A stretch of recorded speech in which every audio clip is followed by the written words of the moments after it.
বলছি তোর কি জলও হজম হয় না রে? ও বাবা, এই তো প্রেগনেন্ট। কি করে বুঝবে তোমরা প্রেগনেন্ট? বমি করলেই বুঝে যাবে। গ্যাস হয়েছে বোঝার দরকার নেই, বমি করলেই তোমরা প্রেগনেন্ট। তুই আগে নাভির চুলটা চাচ, তারপর চুপ জানা রে করবি। তুই বেটা ছেলে না মেয়ে ছেলে রে? এত শরম পাচ্ছিস? মরণ কি নিজে নিজে প্রেগনেন্ট হয়েছে নাকি? অ্যাবনর্মালের মতন করছে কেন এই কাকুটা? ঠোঁটটা দেখেছো গদগদে পিঙ্ক কালার, আর জামাটা দেখেছো পুরো একদম সে মেরুন। আমার মনে হয়েছে এই কাকুটার অনেক জন্মের পর নিজের বিয়ে ঠিক হয়েছে, সেই কারণেই ধরনের নাচছে। অনু, তোমাকে কোনো ব্যায়াম করার দরকার নেই, আগে নিজের ইনারটা ঠিক করো। সাইবা, জামা কাপড় পরার তো ধরন নেই, আবার সাইবা मैं किसी को करूं। ইদির ভাই লজ্জা শরম নেই? মুখটা দেখো, দেখে ভদ্র মনে হয়, আর জামা কাপড়গুলো দেখো।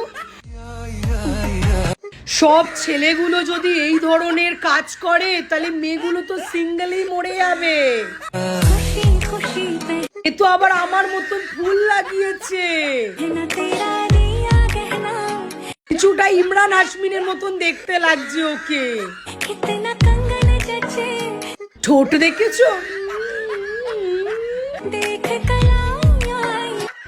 ভাই এদের দেখে তো আমার নিজের বমি পেয়ে যাচ্ছে ভাই। কে ভাই প্যার সে কাসলে কো এরকম করে?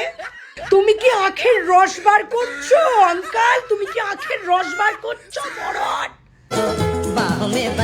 প্যার বেয়ার পরে করবে, আগে গ্লুকন্ডি খাও। তোমার গ্যাস হয়ে গেছে, হজমের প্রবলেম হচ্ছে মনে হয়। ভাই এর থেকে তো ডিজে অরুণ অনেক ভালো।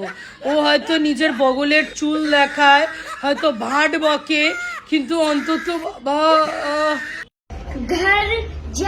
ওই দেখো আরেকটা অ্যাবনর্মালকে আমি ধরে এনেছি। আবার চোখে আলতা লাগিয়ে ভিডিও করে ভাই এরা। तू पहले जाके कॉम्प्लेन पी, उसके बाद यारा यारा करेगा। এদের মা বাবা দেখেন এদের ভিডিও গুলো, এদের মা বাবাও মনে হয় আঙ্কালটার মতন প্যার কো কাসলে কো। ভাই তোমরা এই ধরনের ভিডিও কেন আমাকে পাঠাও? আমি তোমাদের রিকোয়েস্ট রাখতে রাখতে একদিন দেখবে আমি ওপরে চলে গেছি।